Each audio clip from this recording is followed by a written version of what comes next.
ibadah online anak sekolah minggu. Di sini kita akan bernyanyi bersama untuk memuji Tuhan. Tapi di sini bukan hanya kakak saja yang akan membantu adik-adik di rumah untuk memuji Tuhan. Tapi ada kakak kita juga, yaitu ada Kak Berta dan juga Kakak Ayu yang akan menemani adik-adik semua untuk beribadah hari ini. Kita akan memulai ibadah hari ini. Kita angkat lagu pujian kita, Ku Masuki Gerbang.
Nah adik-adik, sebelum kita memulai ibadah kita pada hari ini, kita bersatu di dalam doa ya. Lipat tangannya, tutup matanya, kita bersatu di dalam doa. Tuhan Yesus yang baik, terima kasih Tuhan atas hadirat-Mu di pagi yang indah ini. Kau bisa memberkati kami hingga kami bisa mengikuti ibadah online sekolah minggu HKBP Gading Indah. Kiranya Tuhan yang memberkati ibadah kami dari awal, pertengahan, hingga akhir. Kiranya Tuhan yang memberkati setiap kehidupan kami dimanapun kami berada. Dan kiranya Tuhan memberikan kesehatan kepada kami. Ampunkanlah dosa dan kesalahan kami. Hanya padamu kami berdoa dan mengucap syukur. Haleluya. Amin.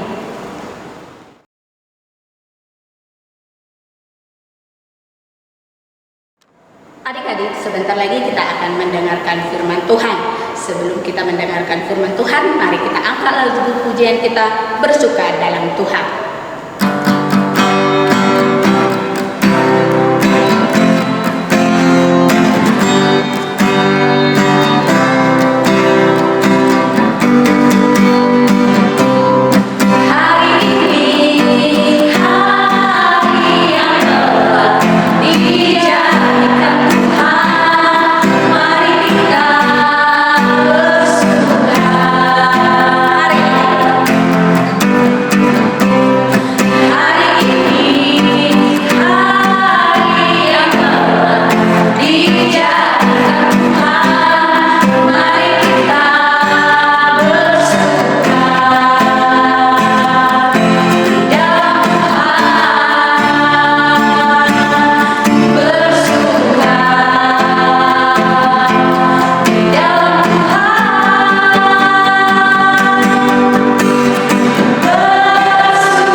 Salam adik-adik semua, apa kabar?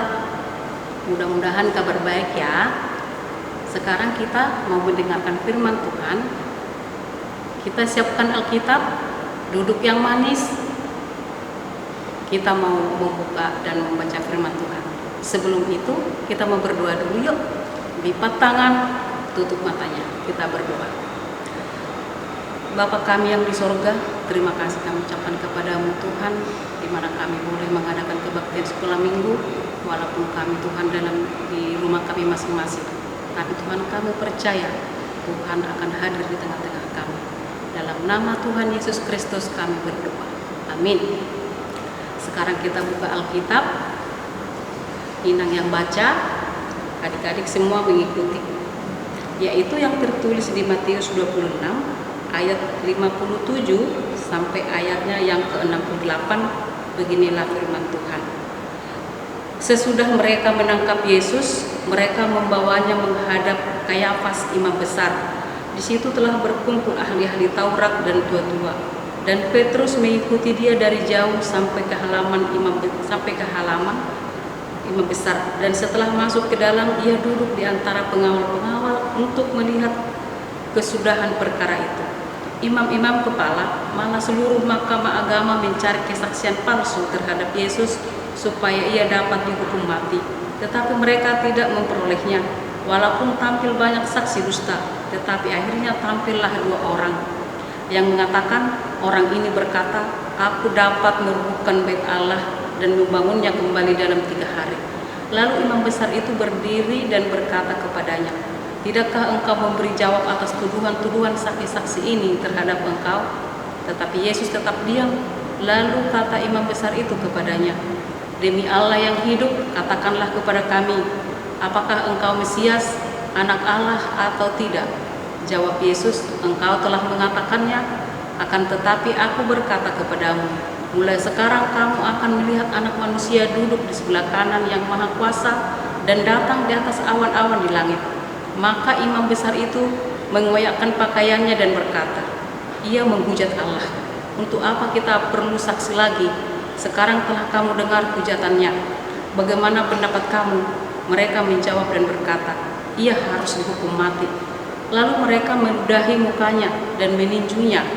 Orang-orang lain memukul dia, dan ia berkata, cobalah katakan kepada kami, hai Mesias, siapakah yang memukul engkau? Sampai di situ pembacaan firman Tuhan. Adik-adik sekolah minggu, pernah nggak melihat pengadilan negeri atau pengadilan tinggi atau mahkamah agung? Tempat ini adalah tempat orang untuk menghakimi atau untuk menghakimi orang yang bersalah, yang melakukan kesalahan atau yang melanggar hukum atau peraturan yang berlaku di Indonesia. Sekarang nats kita hari ini, Tuhan dihadapkan dengan mahkamah agama. Mahkamah agama adalah tempat untuk mengadili orang-orang yang bersalah, bahkan yang harus dijatuhkan hukuman. Para hukum Taurat dan mahkamah agama dan ahli-ahli tua orang Yahudi menganggap Yesus telah melakukan kesalahan karena mempengaruhi yang buruk kepada orang banyak, dan juga Yesus dianggap mengkhianati Allah dan menghujat Allah. Perbuatan-perbuatan mahkamah ini dan ahli Taurat ini sengaja orang itu berkompromi untuk menjatuhkan Yesus, untuk menangkap Yesus supaya disalibkan dan ditangkap. Sengaja orang itu menangkap Tuhan Yesus, karena kalau melalui ditangkap dan dihukum mati Tuhan Yesus, tidak ada lagi seseorang yang mempengaruhi orang banyak.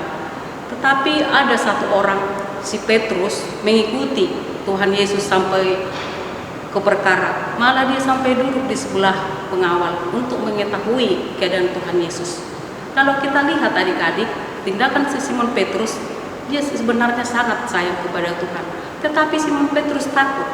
Dia takut dia akan ikut mengalami yang tindakan yang seperti buat Tuhan Yesus. Nah, melalui nas khotbah kita hari ini bisa kita lihat mana yang harus kita lakukan dan mana yang kita harus jauhi. Yang pertama adalah jangan pernah berkompromi melakukan kejahatan. Tuhan kita Allah Yesus Kristus, dia menginginkan kebaikan daripada kita. Kita harus melakukan yang baik yang sesuai dengan firman Tuhan dan hukum Tuhan. Adik-adik tahu kan hukum Tuhan, yaitu hukum Tuhan yang pertama sampai ke-10. Kalau hukum ahli-ahli agama ini, perbuatan para imam besar ini dan tua-tua Yahudi ini, itu harus kita jauhi. Kita tidak perlu berkompromi melakukan kejahatan. Kita tidak perlu berkompromi dengan teman untuk melawan orang tua. Kita tidak perlu berkompromi atau bekerja sama untuk melakukan kejahatan atau membunuh atau berkompromi untuk pergi tidak ke sekolah minggu. Tetapi Tuhan menginginkan kita berkompromi dengan kerja baik, dengan niat yang baik. Kita dituntut oleh Tuhan supaya kita menjadi anak-anak yang baik, penurut dengan Tuhan. Yang kedua adalah jangan mengucapkan saksi dusta. Adik-adik tahu kan hukum Taurat Tuhan yang ke-9, yaitu jangan engkau berdusta. Adik-adik pernah nggak berdusta? Kepada siapa berdusta? Atau kenapa berbohong? Atau kenapa berdusta? Berdusta ini adalah udah menyimpang dari hukum Taurat Tuhan. Tuhan tidak menghendaki kita yang berdusta, tetapi Tuhan menghendaki kita harus melakukan apa yang terbaik dan apa yang benar. Dan sebagai anak orang Kristen, kita pengikut Kristus, harus ada komitmen, harus ada jati diri. Kalau memang benar kita bilang benar, atau salah harus kita bilang salah. Di sebaliknya itu, kalau ada yang lain, itu ada perbuatan si iblis. Yang ketiga, kita meneladani Tuhan Yesus adalah juru selamat. Walaupun begitu Tuhan Yesus dibawa ke pengadilan seperti penyamun, seperti penjahat yang besar, tetapi Tuhan Yesus tidak pernah melawan. Tuhan Yesus tidak pernah lari, tetapi Yesus turut akan perintah, turut akan aturan. Dia semua mengikuti aturan-aturan yang berlaku, mulai dari dia yang ditangkap, diadili, bahkan sampai ke kayu salib. Dia selalu taat kepada aturan. Sekarang adik-adik, kita juga harus turut kepada aturan. Kita tidak perlu takut kita tidak perlu takut kepada orang yang salah, tetapi kita harus bertindak bahwa kebenaran harus kita tegakkan. Begitu juga Tuhan Yesus kepada adik-adik semua, bahwa kita harus dituntut memberitakan apa yang perlu, apa yang kita rasakan, dan apa yang kita harus lakukan setiap hari. Bahwa melalui perbuatan kita yang baik, dan kita tahu bahwa Tuhan Yesus juru selamat, dia rela berkorban. Mati di kayu salib sebenarnya bukan Yesus yang mati, tetapi seharusnya manusialah yang mati, karena manusia yang berdosa. Tetapi karena kasih karunia Tuhan, dia rela mati untuk menebus dosa kita. Dengan sebab itu, adik-adik, marilah kita teladani Tuhan Yesus, supaya kita, karena Tuhan Yesus, bisa kita hidup, dan bisa Tuhan Yesus menebus dosa kita, supaya kita menjadi anak yang berdengar-dengar, yang akan takut akan Tuhan. Tuhan Yesus memberkati. Amin.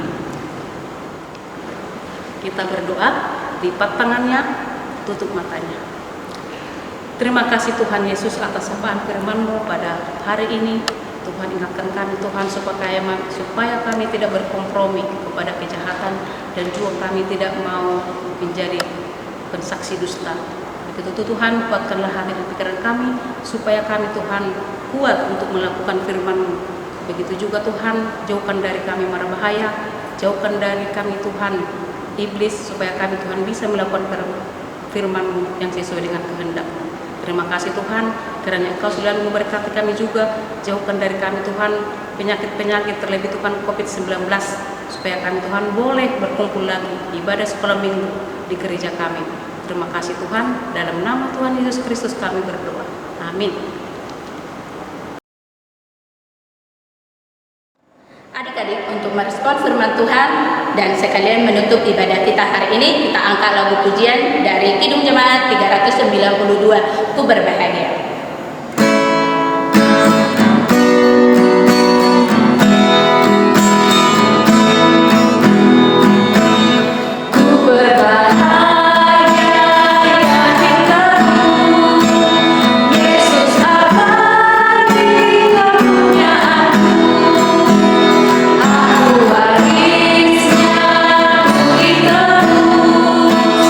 Ciptaan baru, Roh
Adik-adik, ibadah kita sudah selesai. Kita akan menutupnya dengan berdoa. Mari adik-adik lipat tangannya, tutup matanya, kita bersatu dalam doa. Allah Bapa yang bertata di kerajaan surga, puji syukur kami panjatkan atas kehadirat-Mu, atas ibadah pada hari ini. Kami sudah selesai beribadah dan kami sudah selesai mendengarkan firman-Mu. Tuhan, biarlah firman-Mu tersimpan dalam hati kami dan kami dapat melakukannya sesuai dengan hukum-Mu dan perintah-Mu. Tuhan Yesus yang baik, Kau berikan juga kepada kami kesehatan, kepintaran, dan juga keberhasilan dalam setiap apapun yang kami lakukan. Tuhan, berikan pada kami juga kesempatan untuk minggu depan untuk bisa beribadah bersama-sama walaupun secara online. Terima kasih Tuhan, terima kasih Roh Kudus, terima kasih Bapa. Kami sudah selesai berdoa dan mengucap syukur. Haleluya, amin. Mari sama-sama kita mengucapkan doa Bapa kami. Bapa kami yang di surga, dikuduskanlah nama-Mu, datanglah kerajaan-Mu, jadilah kehendak-Mu di bumi seperti di surga. Berikanlah kami pada hari ini makanan kami yang secukupnya, dan ampunilah kami kesalahan kami, seperti kami juga mengampuni orang yang bersalah kepada kami. Dan janganlah membawa kami dalam pencobaan, tapi lepaskan kami daripada yang jahat. Karena Engkau yang punya kerajaan dan kuasa dan kemuliaan sampai selama-lamanya. Amin. Nah adik-adik, kakak akan memberikan ayat hafalan untuk minggu ini. Jangan lupa di videoin dan di tag di Facebook SKM Gading Indah. Oke adik-adik, ibadah kita sudah selesai untuk minggu ini. Jangan lupa juga untuk memberikan persembahan dan sampai jumpa di minggu depan. Dadah!